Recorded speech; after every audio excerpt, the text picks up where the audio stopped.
वाशिम जिल्ह्याच्या धरज गावात नववर वधूंनी मतदान केंद्रात जाऊन आपला हक्क बजावला। त्यावेळेस मतदान केंद्रावर मतदानासाठी आलेल्या नागरिकांनी टाळ्या वाजवून त्यांचे स्वागत केले। लोकशाही बळकट होण्याच्या दृष्टीने प्रत्येक नागरिकांनी मतदान करावं असं आवाहन या नवदाम्पत्याने केले।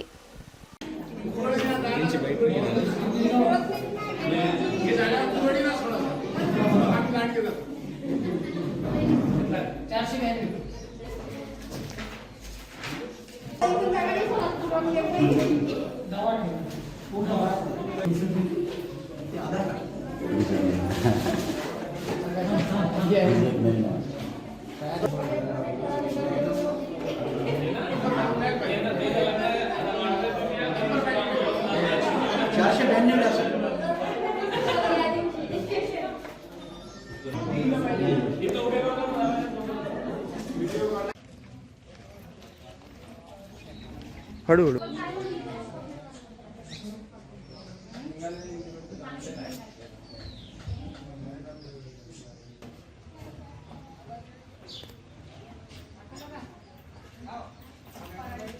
आपल्याला जो देशाने अधिकार दिलेला आहे लोकशाहीचा, त्या निमित्तानं आज आम्ही आमच्या लग्नाची सुरुवात मतदानाने केलेली आहे आणि सर्वांना एक संदेश देऊ इच्छितो की सर्वांनी आपला जो मतदानाचा अधिकार आहे लोकशाहीच्या वतीने तो सर्वांनी पार पाडावा। धन्यवाद।